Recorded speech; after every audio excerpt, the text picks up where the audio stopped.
FanDuel Punch Out. I'm Jason Gilbo at JGilbo11. With me is Russell Clay at Russell J. Clay. Taking a look at tonight's 5-gamer.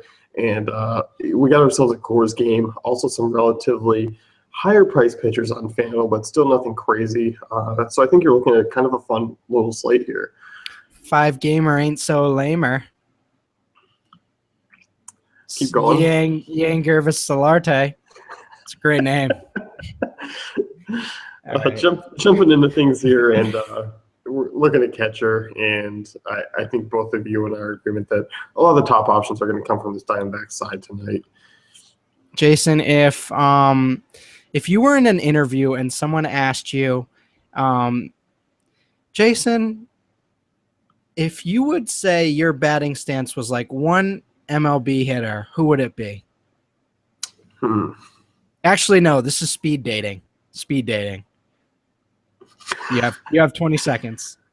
Well, that's tough. Is it Adam LaRoche?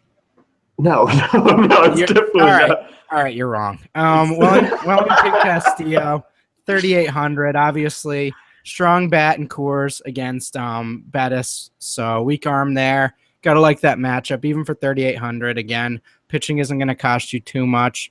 So, I mean, even if you do pay up for Lester, I think you can sort of look at catcher and these top sort of 3 options as pretty strong plays.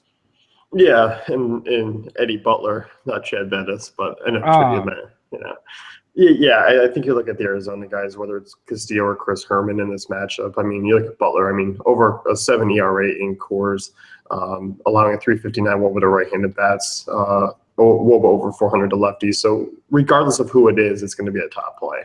Has anyone ever seen Chad Bettis and Eddie Butler in the same room? No, they could very well be the same person. Yeah, that's all I'm saying. That's all I'm saying. Anyway, I do like Stephen Vaught tonight, 3,200. Always that decent drop down from the top option, even at this stage in the season. Yeah, and I like Derek Norris. I mean, same price, good ballpark there in Cincinnati. A mediocre lefty on the hill. And you're looking at Norris, I mean, 190 ISO against lefties this season, 328 WOBA. Not quite as well as he was in the past, but still those are decent numbers at his price in that ballpark. Padres have a really high team total as well, so I'm looking at some of their prices here. Yeah, and then obviously David Ross, 2,200. If he's in the lineup, you obviously throw him in there. But, I mean, I think he's going to be really high owned, even with Coors and everything on the slate. Because 2,200, that's just going to open up so much for the rest. I see him being 20 to 30% in tournaments. Yeah, I could see that just because, you want to get a Goldschmidt in, you want to get a Jake Lamb in, you want to get a top-tier outfielder in, and kind of still pay up for a Lester or Harvey. I mean, yeah, you're going to be working with some punt plays there, and he's a good one tonight. Going to be back there catching with Lester pitching, and you look at him, I mean, at that price tag, he's hit lefties pretty well this season. Right. So first base here, and this is kind of where it takes a little bit of a different dive because Will Myers is in play for me more so here on FanDuel because of that $900 difference. I mean, 4,900. Jesus. Give us a break here, FanDuel. No, and that's why you bring up David Ross, because I'd imagine that Ross-Goldschmidt combo is going to be really popular tonight because people are going to – I mean, I know I am. I'm going to want to pay up for Goldschmidt no matter what it takes. So, especially in Lester lineups, I don't see how you can really pivot off Ross there unless you're totally punting everywhere else. So, definitely something to look at there. But yeah, Will Myers, 4K versus 49. 4K is still expensive, but not really compared to 49. Yeah, and you look, I mean, both are in great matchups. I mean, obviously, Goldschmidt's the obvious call there just because he's in Coors against Butler. But, I mean, you look at Myers, I mean, 383 WOBA against lefties this season, 234 ISO. A slight discount in that ballpark. I mean, Great American's still a top 5 hitters park for me, so it's not like he's out there in Petco or anything like that. So I think he's very playable. Yes. If I can get up to Goldschmidt, I definitely will be. They're going to be the guys I have my most exposure to. Definitely. Again, beyond that, it kind of gets rough. So, James Loney 2,400, but you don't really like the matchup against Whistler. So I don't know. Are you looking at anyone else cheap here? No, I mean, I see to myself, this is going to be the position I kind of spend up for. Yeah. So looking at second base, and you got Gene Segura at 3,800. Neil Walker, I mean, just 400 less than him. Is that guy who's now out of play for you? I mean, with Segura right there, I'm not touching it. 3,800 for Segura. I think you Is can. that Laura again? It's Tarinka.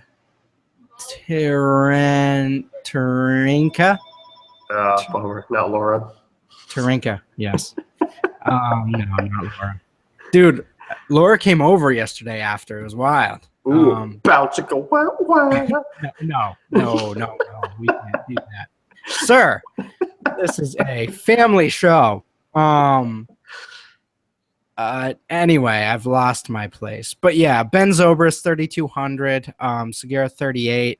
I think DJ LeMahieu's a little overpriced there. I'd rather go Segura. Beyond that, though, I mean, what are we really looking at again? Brandon Phillips, kind of that YOLO pump play that isn't really a pump play. And then I think I do like Zobrist at that price, though. Yeah, 3,200 is a nice price tag for him. I mean, that kind of kicks things off. I mean, you look at Chen, really home run prone, really hasn't been great against righties this season. 353 WOBA allowed, 1.87 home runs per 9. Yeah, Zobrist is significantly cheaper than over there on FanDuel, so I don't mind that spin down to him. Right. And that kind of takes Brandon. I mean, Brandon Phillips is still in play, yes. But I do prefer Zobrist more so just 200 more. Definitely. So, and outside of that, I mean, shorts or second base isn't really going to be a pump position for me. It's going to be a mid-tier or pay up.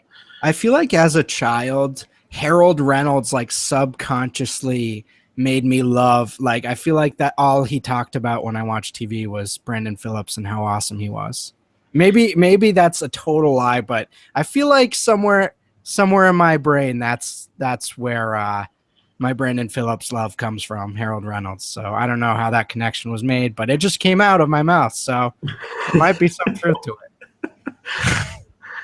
Yeah, well, we're going to move on to third base because there's a lot to explain that needs to be done for what goes on in your head, just regardless of outside Brandon Phillips. And and Reynolds there. Yeah. Third base, and looking up, I mean, Jake Lamb is a great play if you're paying up. I mean, you look at Butler, 444 WOBA allowed to lefties in his career. You look at Lamb, I mean, 291 ISO against righties in cores. You do have a little cheap price difference with Bryant there, 4,100, who we like is kind of a contrarian move down to. Yeah, no, I like Bryant quite a bit here. Lamb, I like that play, but I'd rather play Bryant at 41. I think that's a little safer for me. Obviously, if you're doing a Diamondback stack, you throw him in there, but I'm not really looking at him in like cash or anything like that. Yeah, I think they're based. I mean, trying to be economical. I think really my favorite play is kind of Yang versus Solarte at 2,700. You're paying down a little bit. Solarte still a nice ballpark, still a nice matchup. 460 against lefties this season. And I just think if I'm trying to get a Goldschmidt, Segura, and maybe another tier outfielder, I'm going to have to sit down and maybe a third base. And I don't have a problem doing that with Solarte. Yeah, I'm with you. Valencia is a decent play as well. But, yeah, beyond that, I'm looking at Bryant here. Yeah, I like Bryant. I mean, 4,100 is a nice price tag for him. Obviously, big-time home run upside. And Arenado, I mean, the Coors bats are in play as far as GPPs go.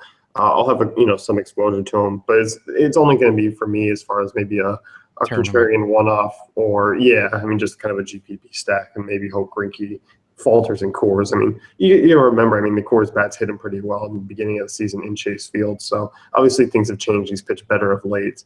But I do still think, I mean, obviously any pitcher heading into Coors is going to be downgraded a little bit. Definitely. So moving on to shortstop here, and I'm looking at Javier Baez at 3K. Yes. A really nice mid-range option. And looking at him, I mean, he's a hit lefties well, 427 WOBA, 214 ISO. Chen, 353 WOBA allowed once again. He's my guy at that mid-range price. You might as well drop the Z and just call him Javier Baez for you, huh? Yeah, tonight's slate. Yeah, why not? He's my Laura. Oh boy. Anyway, Zach Cozart, a little overpriced here as well, unfortunately for you. Yeah, I think so. I think you're in on him as a play, but he's just generally overpriced. So again, probably tournament. Still a nice option, but really expensive. So and as we mentioned, Greinke, with Story, tournament guy, like the price quite a bit here. But again, it is a tougher matchup for him. Yeah, definitely. And kind of looking else, I mean, there's not really a ton of punt plays to work with at shortstop that you really like. I mean, Yeah. a lot of these guys, bottom of the order guys. I mean, you might see Heckavarius slip up to the top half of the lineup just because the lefties on the mound, but still, it's not a great matchup against Lester. Um, I'm hoping something opens up in that day because I really would like to punch shortstop, but there's a play in the outfield that's going to relieve a lot of salary. Andy's in course, so we'll get to him shortly. Yeah. Let's get to him now. Okay, looking at outfield and we talked about the Coors bats being in play as far as the Rocky side of things. I don't mind Blackman or Gonzalez in GPPs. Greinke's still a tough matchup. I do think one or two of them get to him. I don't think it's going to be a full blown 8-run attack. No. Unless Greinke really runs up that pitch count and then gets the bullpen in there. That's going to be the only way I see the Rockies really putting up 6+ runs tonight. Right, definitely. Can I guess the value guy you're talking about? Do it, yeah. Peter O'Brien? No. Oh. One more guess, sir. One more guess. This is your final guess. Oh, shit. All right, I got it. Arizmendi Alcantara. Oh my God, you're terrible. Michael Bourne, 2,400. I mean, hard to knock him in Coors at that price tag. I mean, Yeah. Against righties, he usually hits up in the top. Granted, he's in the lineup, but you look at Butler, 444, a little bit of lefties. Coors bat hitting on top of the lineup. If Bourne's in there, that's a great value, and he'll be the guy I probably have the highest exposure just because of the value he brings. I like that call quite a bit, definitely. He was not on my radar, but now he is. I guess is Ricky Weeks Jr. in that same range, a little more expensive and not the greatest value, but is that sort of a similar guy you're looking at there if he's in the lineup? Yeah, I think regardless of how they shuffle that outfield, they're going to be certainly in play for me. You could look and you could see a Peter O'Brien, you could see a Brandon Drury. It's just a matter of who the hell they're going to put in that lineup. But right. Bourne definitely offers the most value because O'Brien 31, in Weeks a little bit more expensive too. I think Bourne at 24 is a really, really nice play. Definitely. So heading back up, Matt Kemp, Adam Duvall, two guys that hit lefties pretty well, 37 and 3,500. I like quite a bit in that ballpark. They're kind of the guys I see myself spinning down to a lot on FanDuel here, not quite over 4K. Yeah, I'm with you. Matt Kemp, nice value at 3,700 for sure. Again, if we get to that bullpen, there's lots of upside. So I think there's even some upside just in terms against Frederich as well. So solid play there. As you mentioned, top plays, Cargo and Blackman in tournaments. But beyond that, I mean, I think there's some nice value here. Yeah, I think so too. I mean, I like Melvin Upton as far as a GPP play. 348 Wobit against lefties this season, 239. And I was messing with you. I mean, Albert Amora is a guy who I'm looking at as far as a punt play at 2K. If he's hitting 6th or 7th in that lineup against Chen, he's very much playable for a relief. Yeah, and Smolinski 2,100 here. So I'm sure he'll be popping up in the optimizer. Yeah, I mean, I really don't have a problem fitting in, a Kemp Bourne Elmore outfield because it's really two really cheap punt plays, and you get a Kemp who's an elite kind of guy tonight, and then you can pay up for a third base, a second base, and a first baseman. You can I don't mind really spinning down to those value guys in the outfield tonight. Yeah, I'm with you. So let's get wrap things up here with the FanDuel Punch Out. Be sure to check out DaveFantasyCafe.com for all the great tools and content.